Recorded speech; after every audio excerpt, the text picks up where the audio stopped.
Q&A today with three-time Masters champion Gary Player. Gary, thanks so much for joining us today. We really appreciate it. And look at the guest that you have with you. So cute. We're both very proud to be on your show. Well, this is well, listen, we're this is man's best friend. I've always had 4 or 5 dogs, but traveling like I do now, it's not as easy to have it. But being with my daughter here, this lovely dog, and the pleasure it gives us all.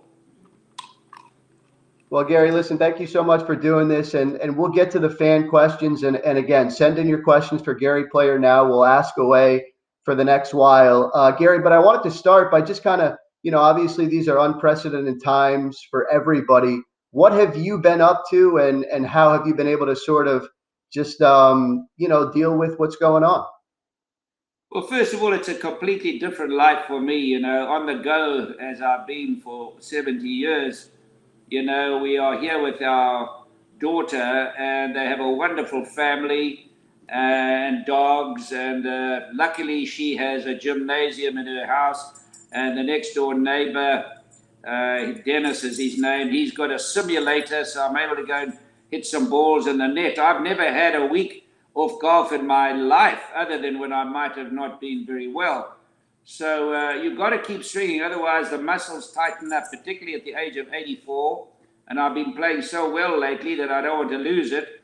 But one thing that comes to mind is not ourselves so much, but as the poor town of Augusta, to lose all that income and all the people that rely on payment for their houses to help them with their mortgages, and it keeps that town going. So, but fortunately, Augusta is now postponed to November, so it still will occur. But I was supposed to go to India for a golf course we've designed to open it, and then to go to our foundation day in Abu Dhabi, and then all kinds of appearances around the world, and I've had to cancel them all. But that's a small problem when you think of poor people in Africa living in a one-room apartment with 4 or 5 people, or in India, or places where there's great poverty. You realize that you're not badly off at all. One must always make comparisons to never forget the word gratitude. And the people who live in this great country of the United States of America are very blessed, even in spite of these terrible times when you make comparisons. But I was a poor boy growing up as a kid and suffered a lot of adversity. And that's part of life. Unfortunately, it's part of life. And so, I don't know, it's I feel very sorry for people that don't have jobs. Give me some more of this cookies, Pete. People that don't have a job, Brett, and are sitting at home, that's tough. People unpaid leave, people that are living in poverty. But I can tell you, in America, you're still very fortunate compared to other countries in the world, and everything shall pass. I remember the flu in 1968 and 1970. I think it was called the Hong Kong flu, and a million died in those 2 years.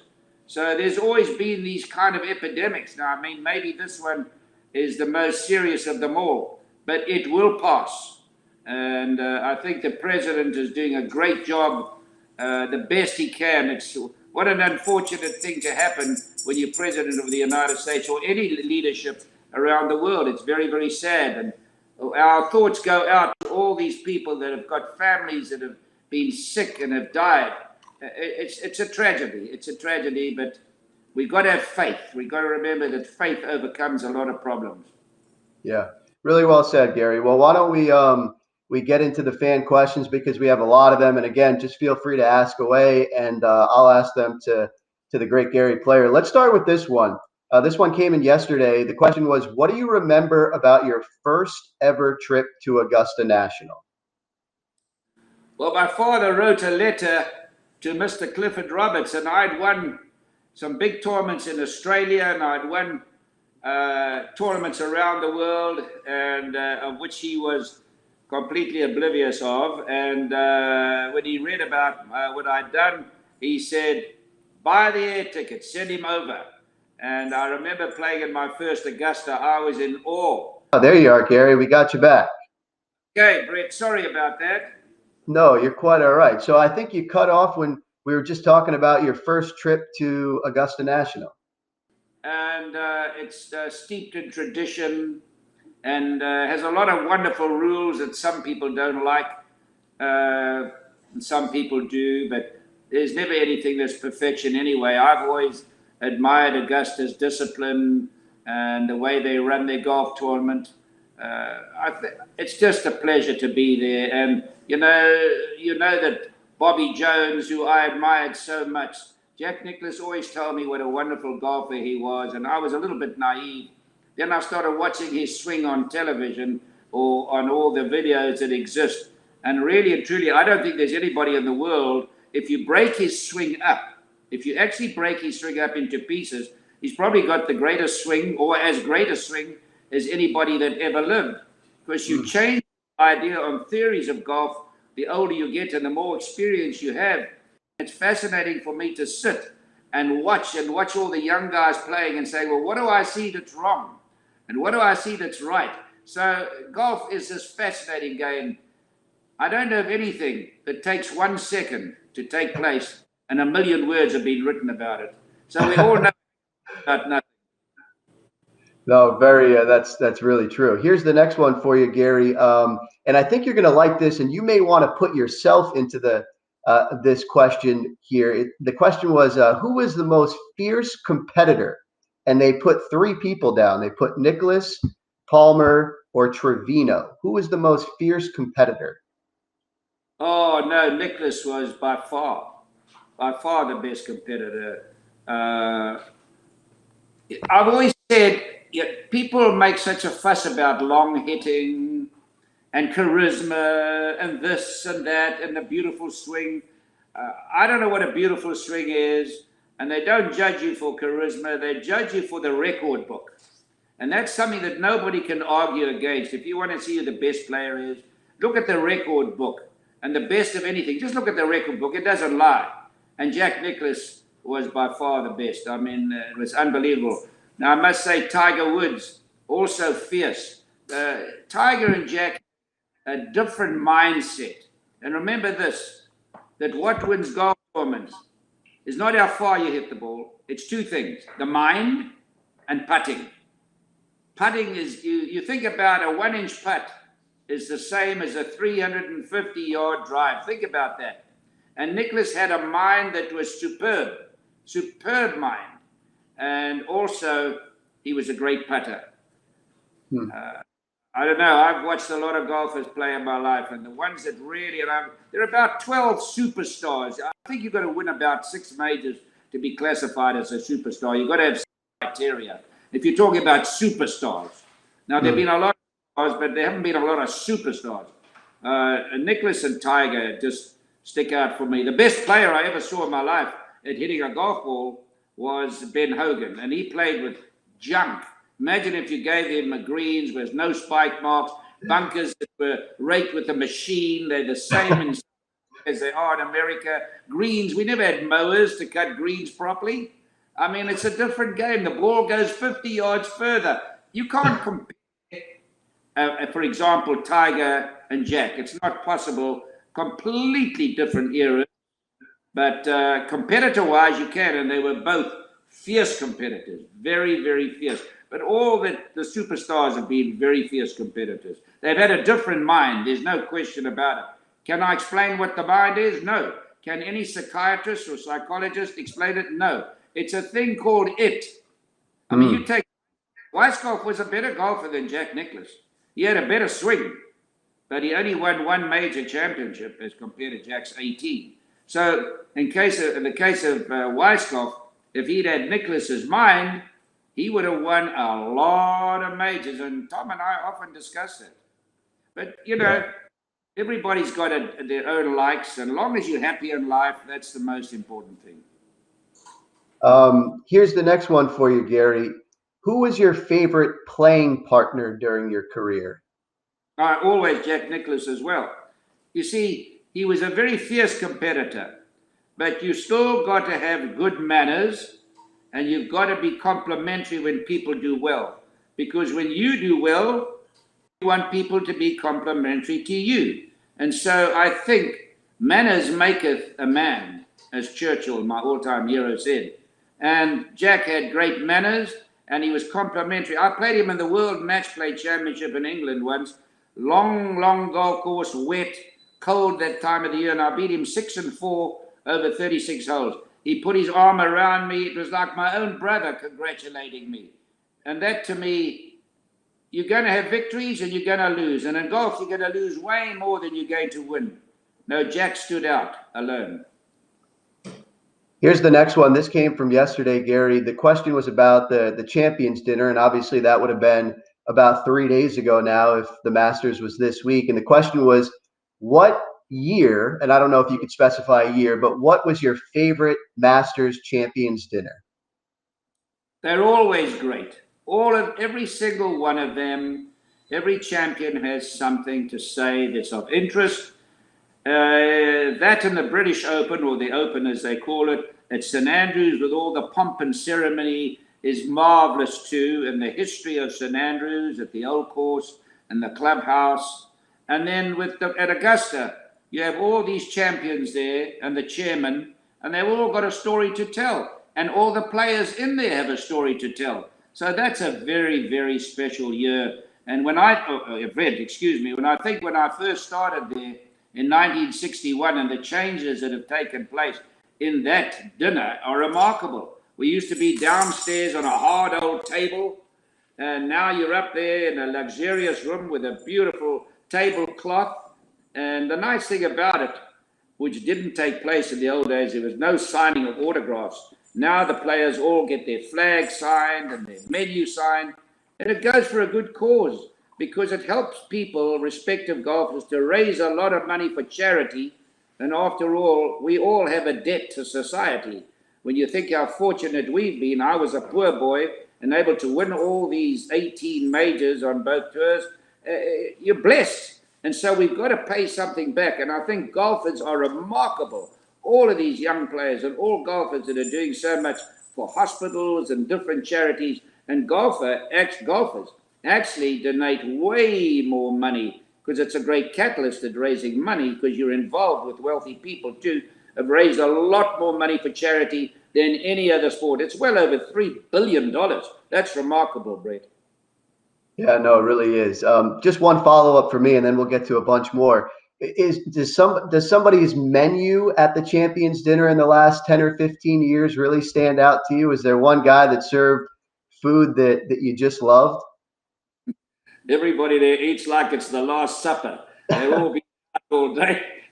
And they come in there, there's not much conversation while the food is being served. It's deadly silent. No, but they're all good, they're all good dinners. Because if there's something like, Sandy Lyle ordered haggis, you've either got a taste for haggis or you haven't. And for most people who've never been born in Scotland, it doesn't taste too great. So you still can order your steak or your fish or vegetables, whatever you like. So they're very accommodating, as you know. There's nothing that you can't get at Augusta. Gotcha. All right, here's the next one for you, Gary. What's your take on the Masters in November? I think it's fascinating to have the challenge and the change. I've always enjoyed. That's why I've always wanted to have the best world record around the world and travel and play in these different countries and try and win, because that's the ultimate challenge, to get out of your own environment and see if you can beat the locals in their environment. Not being some cases you cannot even read the editorial. The food is different, the culture is different. That's a great challenge. And I think with Augusta coming in November, it's very exciting because you'll probably go back to Bermuda grass. It'll be colder probably in November. The odds are it's going to be maybe a little longer golf course. No, I think it's very exciting. And I'm so very grateful for Augusta not cancelling, but postponing, because the people just come from all over the globe to see the Masters. And we must never forget. And that's why I'm so grateful that the president plays golf, because golf has got to be a game that's got to promote it, Brett, because golf is a massive help to the American economy. If you think of the tourists that come to America to play golf, it's remarkable. If you think of the jobs that it creates, if you think of the machinery and the manufacturing of golf, and to have the head of the world playing golf, is a big plus for us. Same as you've had great ambassadors like Hogan, Sneed.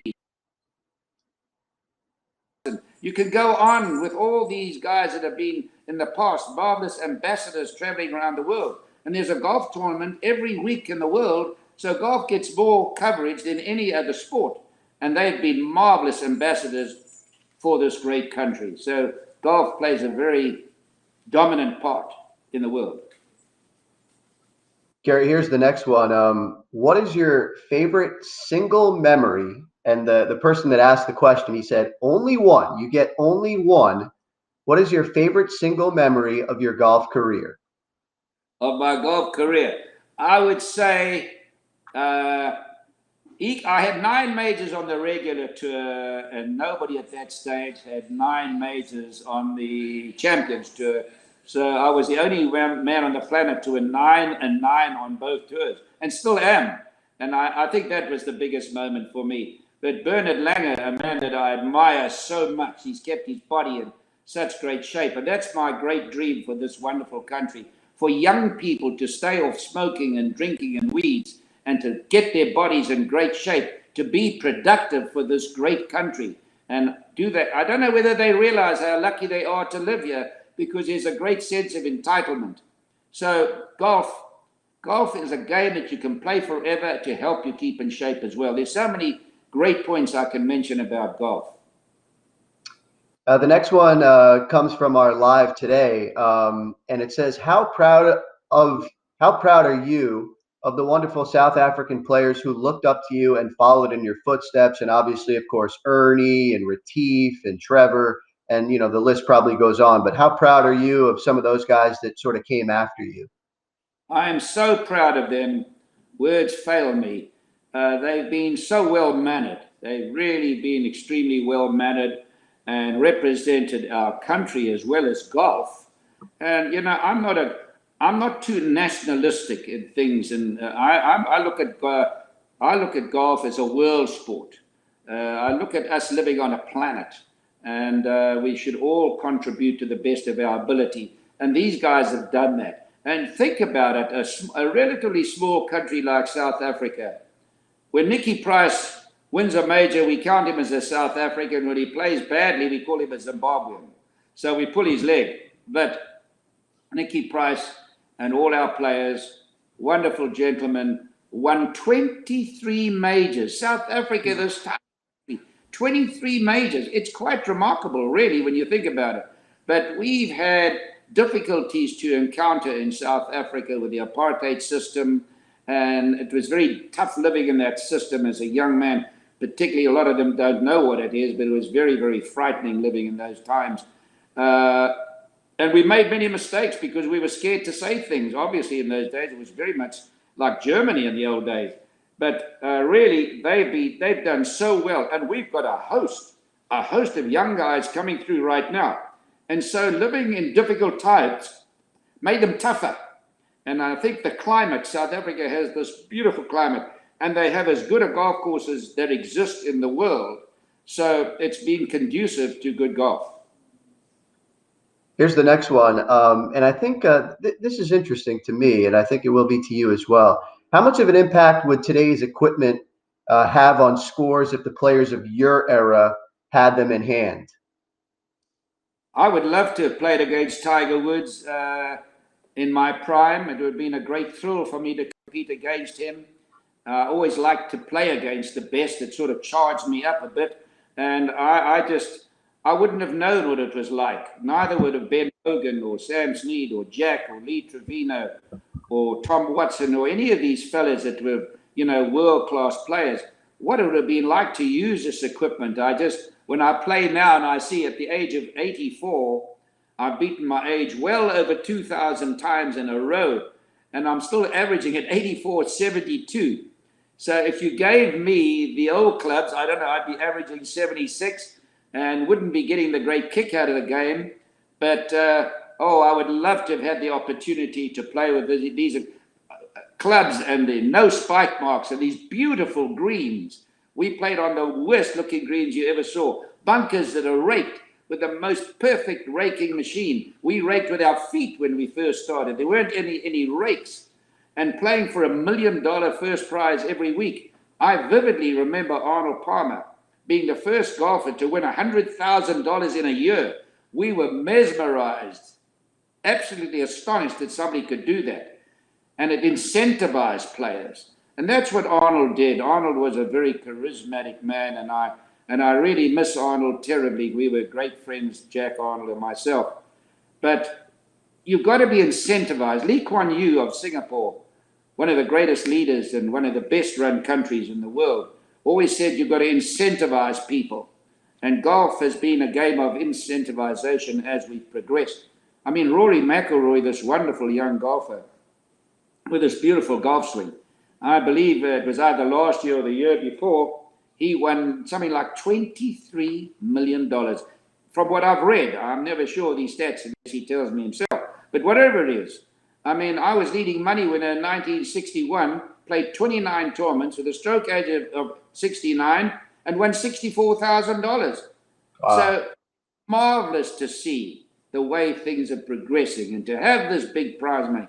Thanks to the sponsors, thanks to the galleries and the media for building this game up to the way, and it's continued, that was left from people like the great Bobby Jones, who had the best dress code, the best manners, the most eloquent speaker of all athletes that I've ever met. All these people played a role. Gary, here's the next one. It's about Seve, and it would have been his birthday a couple days ago. Do you have any memories or experiences that you can share about, playing with Seve or being around him that fans would appreciate? I played with Seve a lot of golf. I played in South Africa on a tour with him. I played with him in Europe and in America. And the one moment that really comes to mind, first of all, it was a tragedy that this charismatic man, he was the Arnold Palmer of Europe with his charisma. And he did so much for the game, built the Ryder Cup up a great deal. And for a man to die at 52 from brain cancer is a tragedy, but I can assure you he's the head pro up there in heaven. He and Arnold Palmer are building beautiful golf courses up there and getting ready for us all to join them one of these days. I sent Arnold an SMS the other day up there. I said, make sure you've got a Gary Player designed golf course. I pulled his leg. But no, we've had great times. And Seve, one really remarkable memory. When I won the Augusta when I was 7 behind with one round to go, shot 30 on the last 9 and 64, he played with me. And I'll never forget that 20-foot putt downhill, and nobody'd ever hold, sorry, I'm touching my face, you're not supposed to, but nobody'd ever hold a putt to win Augusta up until that stage. And it flashed through my mind. And this 20-foot putt went, I knew I would have to hold it to win because I could see Watson and Hubert Green and all these guys' scores on the board. And the ball went right in the hole.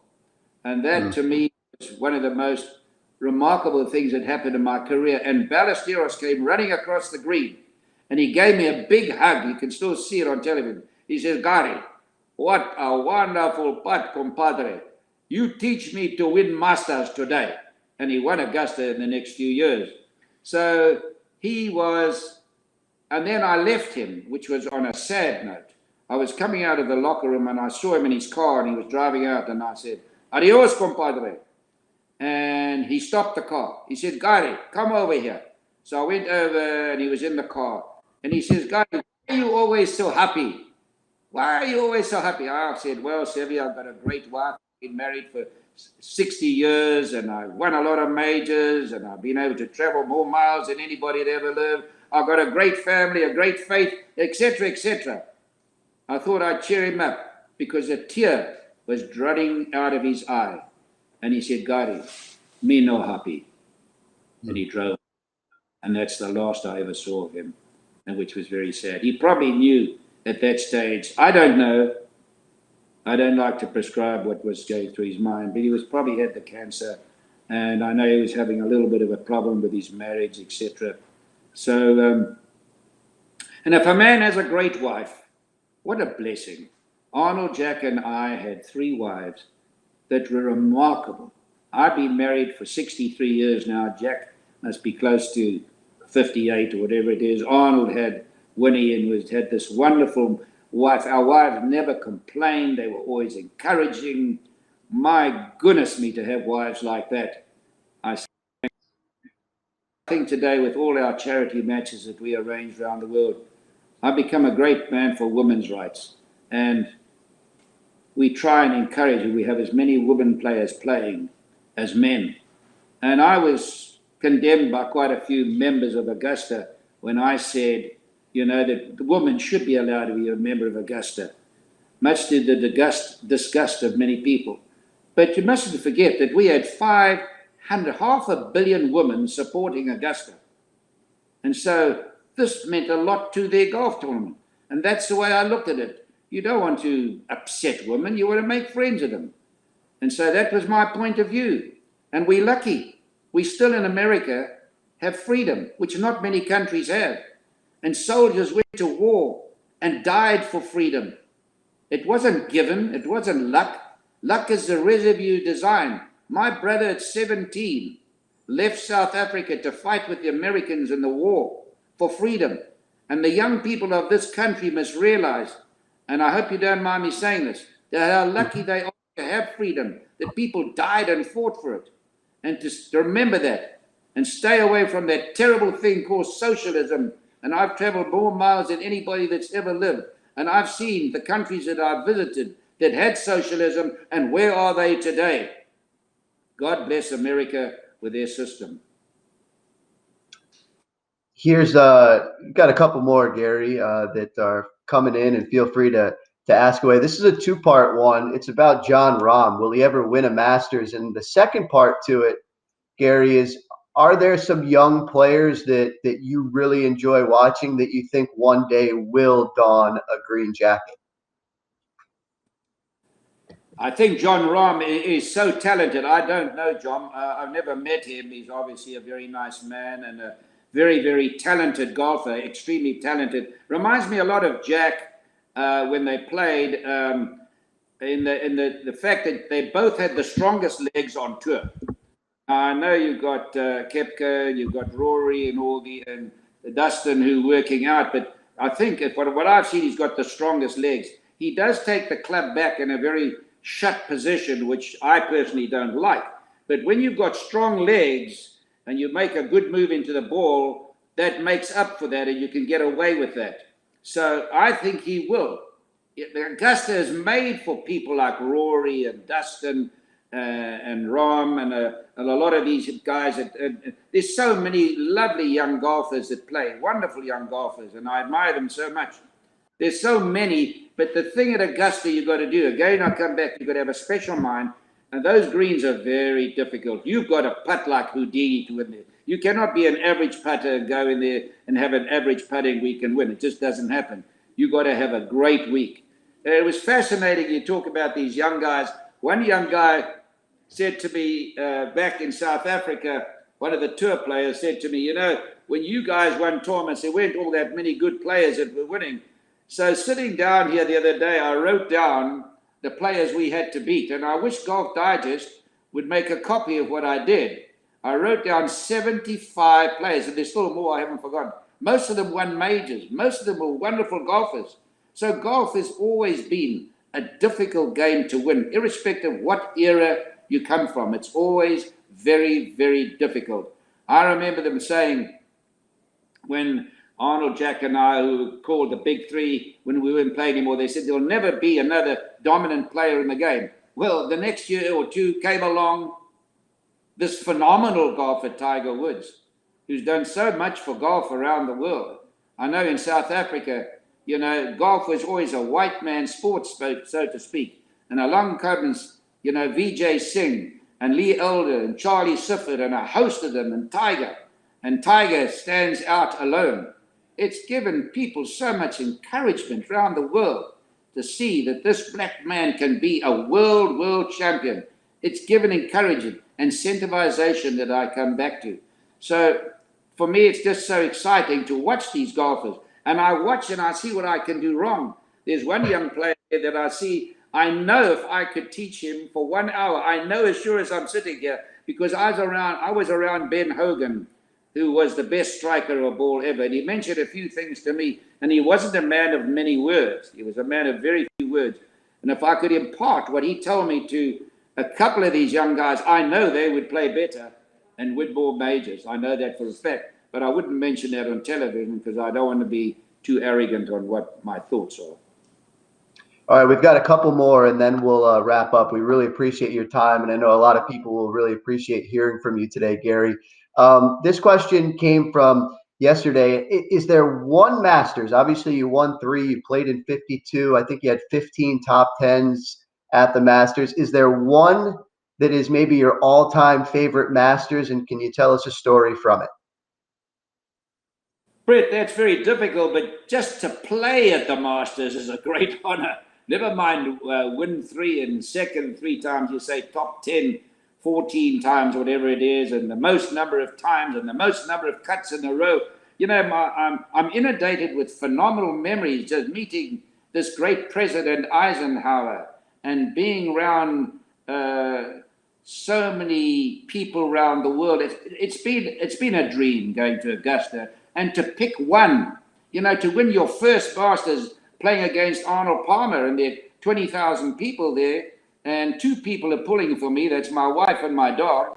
The rest are Arnold. But I prepared my mind. I went into a special preparation mindset because I knew that I'd be playing against Arnold in majors, and obviously Arnold Palmer was an American and an icon, and I don't blame the Americans for pulling for him one bit, but I had to prepare my mind. So I had a very different mindset, and so I was looking forward to playing against him and looking forward to the challenge, and that's why I was able to beat him in that first Masters. And then, you know, you win the last Masters, and you come back in 30 to win, being 7 behind. And if you look at the 1978 Masters, there are 4 of us, Rod Funthus, Hubert Green, and Tom Watson and myself, all even with 3 holes to go, if I remember. And so I hold that putt on 18, which enabled me to win. My goodness me, memories at Augusta are just so phenomenal. Whether you win or lose, the dinners, the people, the discipline, the scoreboards, the way they look after people, it's exceptional. Exceptional. Yeah. Quick follow-up for me. What's the Sorry, Brett, I cannot just name one. It's impossible. Yeah, no, listen, I totally, you played in 52, so it would be really difficult to name just one. I want to end on a really good question, but I have a quick follow-up. How about the ceremonial first tee shot that obviously you and the late Arnold Palmer and Jack Nicklaus did? What is that moment like? Brett, I vividly remember sitting with Arnold Palmer not long before he died, and you know, he was like a brother to us. And I said, Arnie, because you know, Arnold. One thing about Jack, Arnold, and I, there'll never be another big 3 like that. Not in playing ability, but we went to my farm, we went to Arnold's house, we flew in each other's aeroplanes, we went to Japan, China, South Africa. We traveled around the world like 3 brothers. I can't see that happening again because it's a different world now with money and jets and et cetera. But what was the question? My mind went off a little bit. Sorry. Oh, yes. What was the question? I'm sorry. Just about that ceremonial tee shot. Oh, yes. So now I speak to Arnold prior to that, and I say to him, are you scared of dying, Arnie? And he said, no, I'm not scared of dying at all. I vividly remember that. And then he dies. And then we get on the first tee. After all these wonderful years of hitting off with the most enthusiastic gallery, people there at 6:30 in the morning, 10,000 people to see us hit off. What an honor bestowed upon us. And there's Arnold Palmer's chair with his jacket around it. And Jack and I now got to hit off. Man, Jack and I were both in tears. I mean, you can imagine it was like Arnold sitting right there, but he's not there, but he is there.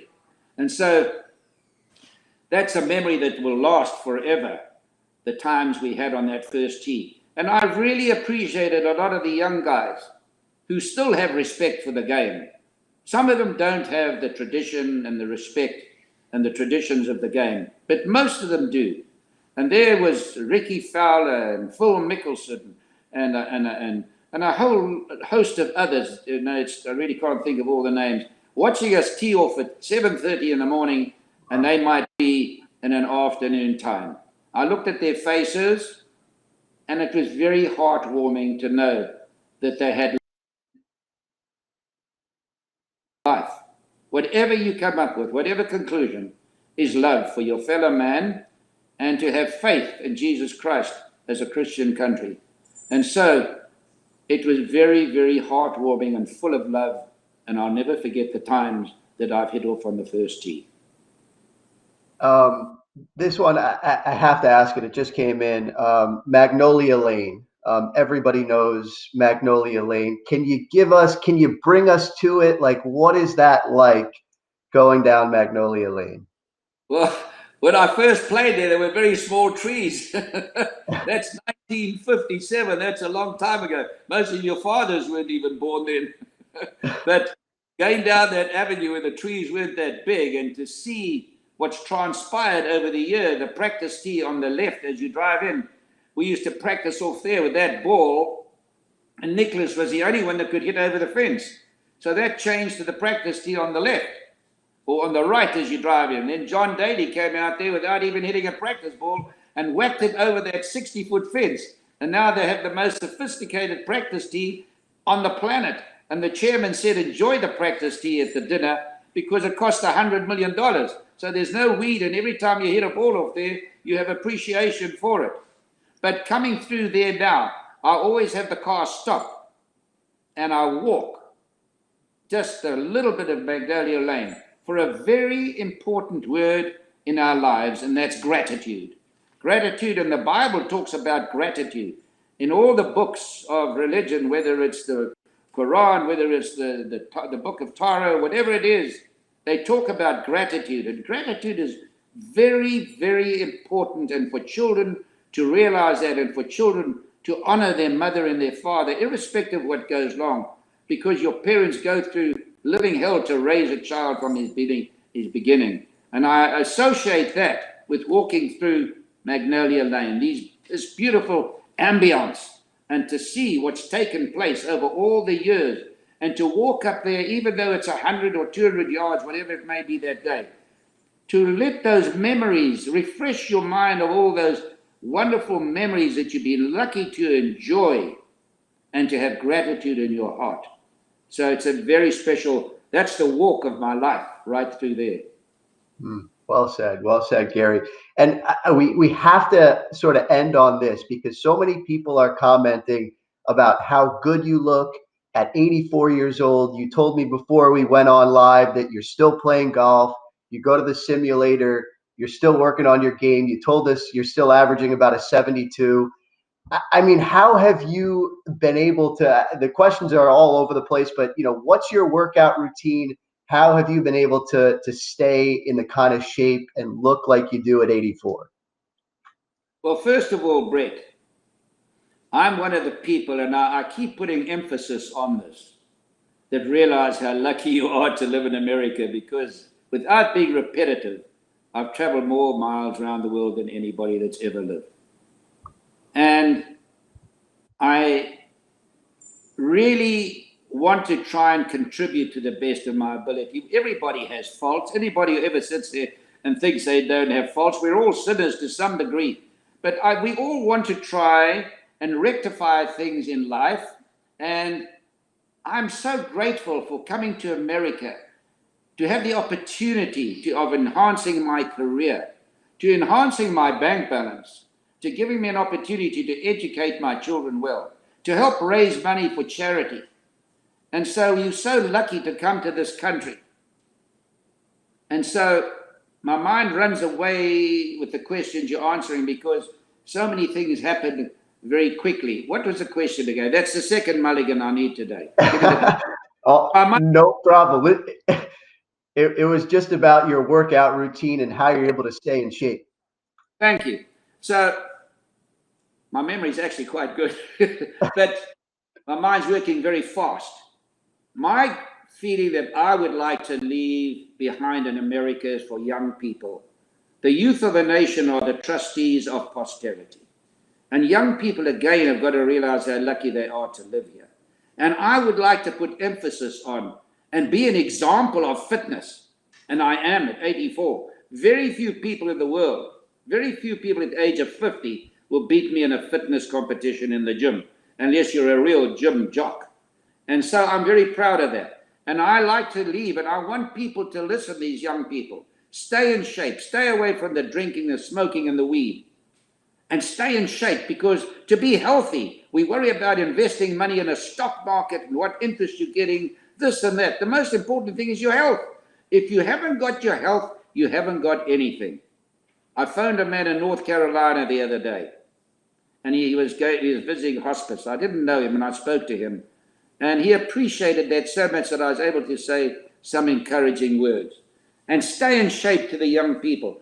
And don't drink and smoke and abuse your body. If I can leave that message one day and they said, well, Gary Player visited this country and try to keep us in good shape, because we've got to stay productive, because a lot of countries want to get rid of you, you know, and so you've got to maintain that number one position, and that's hard work. And so I say to the young people, work out, eat less. America, unfortunately, is a land of great obesity. And one day healthcare systems are not going to work, because people are getting so unhealthy with cancer, diabetes, and heart attacks. I mean, you look at the number of people that die of heart attacks a year in America, or diabetic. It's numerous. And we've got to start exercising more and get off our butts. School have got to not take exercise out of schools. They've got to encourage it, Brett. And we've got to look after our bodies. It's the most valuable thing we have. So if I can leave one day and leave this country and never come back again, which would be terribly sad for me, if people can say, there was a guy here to hang with his golfing prowess. He tried to speak about freedom. He tried to speak about human rights. He tried to talk about looking after your body. That's a greater contribution to society than a golfing prowess. How many push-ups can you still do, Gary? I do sit-ups. I do hundreds and hundreds and hundreds every week, and I still push 300 pounds, the leg press with my legs, and I do push-ups. I exercise my entire body, and what a thrill it is to be able to do things with my grandchildren, and we have 22. So I don't know if you saw me doing that sprint the other day.